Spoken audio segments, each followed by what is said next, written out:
Now, the live performance that everybody was there for, that most people was there for, was the actual game itself.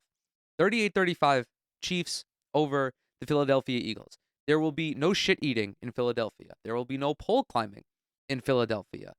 I was shocked by this outcome. I don't want to say shocked. I did not expect Kansas City to beat Philadelphia. The only way that I felt Kansas City would be victorious was if it was an offensive shootout, which it was. And I did expect this game to be relatively high scoring. I was thinking like 30-28, 33-30, something along those lines.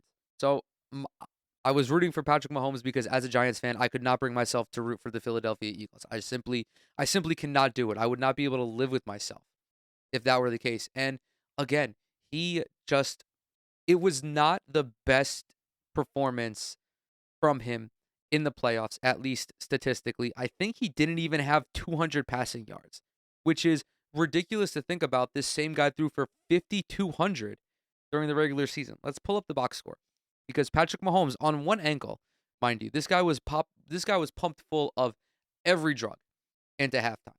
And I know that the Chiefs were excited that, they got a Super Bowl halftime where they could just spend 29 minutes filling him with drugs, whether it's morphine, whether it was this, what is it, Toraval, or some sort of other high level painkiller. But Patrick Mahomes, 21 of 27, only 182 yards, but 3 touchdowns. Then compared to Jalen Hurts, who also played very well. Jalen Hurts, 27 of 38, 304 yards, 1 touchdown, also added 70 rushing yards, was the leading rusher for the Eagles, was almost the leading rusher for the game overall. That is a part of this game that I was very surprised by, that the Eagles were not more run heavy, especially with Miles Sanders, being as good as he has been this year. I mean, dude, Miles Sanders, fifth in total rushing yards, 11th in rushing touchdowns this season, had a phenomenal season. But this was a team, these two teams live and die by their quarterback play. So I'm not surprised that Jalen Hurts threw 38 passes and then had 15 additional touches on the ground. Did also have 3 rushing touchdowns, 4 touchdowns overall. So it was an MVP level performance from Jalen Hurts. It was just Patrick Mahomes, man. When you need timely touchdowns, there is no better guy than Patrick Mahomes. He is just him. He is him. He is different. Of course, got a bunch of help from Isaiah Pacheco. Folks were talking before the game that Philly's run defense was going to be ultimately what dictated how well the Chiefs were going to play. Philly does not have a great run defense, or did not have a great run defense this past season, but the Chiefs also really did not have an elite running back. But Isaiah Pacheco, over the last couple weeks of the season, really emerged as, a spark plug out of the backfield, a legitimate playmaker out of the backfield as well. He had 15 carries for 76 yards, including 1 touchdown. Travis Kelce, of course, popped off 6 receptions, 81 yards, 1 touchdown. Another touchdown to Kadarius Toney, another touchdown to Sky Moore. Kadarius Toney also having a huge punt return late in the game to set up. I forget what it was exactly, but it was a late game touchdown as well.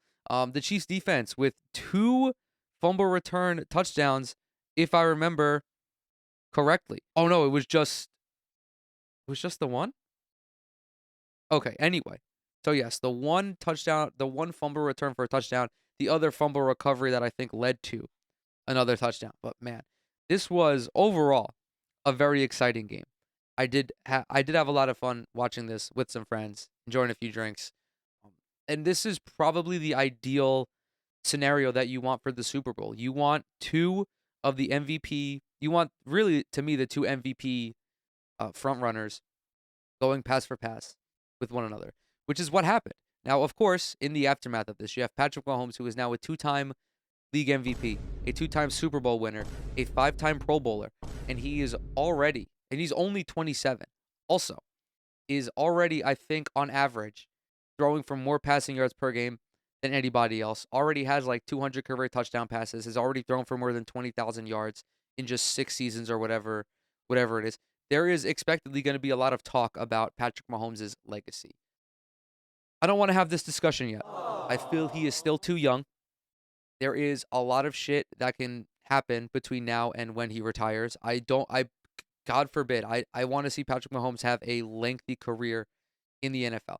I do think it is a little premature to be discussing his placement among the greatest of all time, because It's not complete yet. It's not even close to being complete. But one conversation that I will forever entertain, whether it's premature or whether it's not, is the fact that Patrick Mahomes is the most talented quarterback that has ever played football.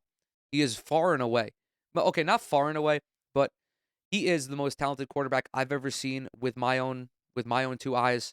He is better than Aaron Rodgers. He's more talented than Aaron Rodgers. Just his overall skill set and the things that he is able to do with the football, the things that he does on the football field, the way he is able to manufacture receptions, manufacture touchdowns is unrivaled throughout the history of the NFL. As great as guys like Joe Montana, Steve Young, Brett Favre, Tom Brady, as great as they were, and they are great, do not get me wrong, on a talent level, Patrick Mahomes is better than all of them. Off top, the only guy who I think is in Mahomes' tier is Aaron Rodgers. Like, we've seen Aaron Rodgers do the type of goofiness that Patrick Mahomes has. Throwing for 55-yard back shoulder touchdowns off of your back leg is something that we've seen Aaron Rodgers do, is something we've seen Patrick Mahomes do. But what sealed it for me is many weeks ago, I forget who they were playing. I have never seen of a quarterback start playing basketball on the football field. I'm talking about that play where Patrick Mahomes is like inside the 5. He's short of the goal line. He's about to get fucking clobbered. Or no, he's near the goal line. Hits the defender with a spin and then lobs that little floater over the top to, I believe it was Clyde Edwards-Helaire. And you combine that with all of the sidearm throws, all of the no look passes, just also his overall presence in the pocket, his awareness, and he's been doing it with elite receivers like Tyreek Hill and Travis Kelce, and he's been doing it with guys like Noah Gray, Juju Smith-Schuster. He is the most talented quarterback to have ever played, and that is a conversation that I feel we're capable of having right now, because it doesn't require numbers. It doesn't require accolades. It just requires you watching him earnestly and, saying that, yeah, we've never seen anyone do these things that he does on the football field. And he also has no flaws in his game. The only flaw that Patrick Mahomes has, and because he is a gunslinger, is that he is relatively turnover prone. I'm talking like he's one of those guys who will have no receptions he'll throw no interceptions for 12 weeks and then in week 13 throw 4. So his decision making is a little suspect. But you know what? Generally, when you're going up against divisional opponents, coaches who have seen you a bunch of times and they do know how to game plan for you. Also, keep in mind your weapons on the perimeter aren't that great, but still, he's overcome them. Threw for 5,200 yards this year. Threw for 41 touchdown passes. Like, this guy is just him. He's him. He is the most talented quarterback to ever touch a football. And with that, we're going to move off of the football talk. We're going to shift into NBA discussion, folks. I don't know what I want to start with. Actually, I do want to just play this video for you guys. So Chris Berman was talking about. I'm gonna just play it, man. Also, of course, 2 African-American quarterbacks starting against each other in the Super Bowl for the first time, fittingly. February 12th is Abe Lincoln's birthday. Here we go with the highlight. It's just such a ridiculous comparison. It's just such a ridiculous thing to say. Do you know the best part about 2 black quarterbacks facing off against each other in the Super Bowl is is the role that this white dude played in it. Listen, man, I get it. Okay, listen, Abe Lincoln freed the slaves, super based. I'm not gonna come at Abe Lincoln for freeing the slaves, but it's just such. The reason it's weird is because it is the Super Bowl. It is the biggest sporting event of the year, of any non-World Cup year, I should say. And he is not even making it about the 2 quarterbacks. Of all the things you could have said, 2 African American quarterbacks, 2 MVP finalists, arguably the 2 best quarterbacks in football going up against each other. And he's like, no. You have 2 black quarterbacks playing on Abe Lincoln's birthday. But I'm not surprised that Chris Berman said this, because Chris Berman is like literally 109 years old. This guy's been on TV. I think he's been on TV for as long as TV's been around. So He's from an era where you could get away with saying shit like that. Where like it would be the normal thing for you to, say some shit like that. Like ultimately, is it the biggest deal? No, it's just super fucking funny that he concocted this thought. Someone let this man cook up this thought and he's like, "Yo, this is fire. I cannot wait to drop this." And he fucking dropped it, dude. He dropped it. Yeah, absolute goofiness. Again, like not really malicious in any way, just a super fucking bizarro thing to say.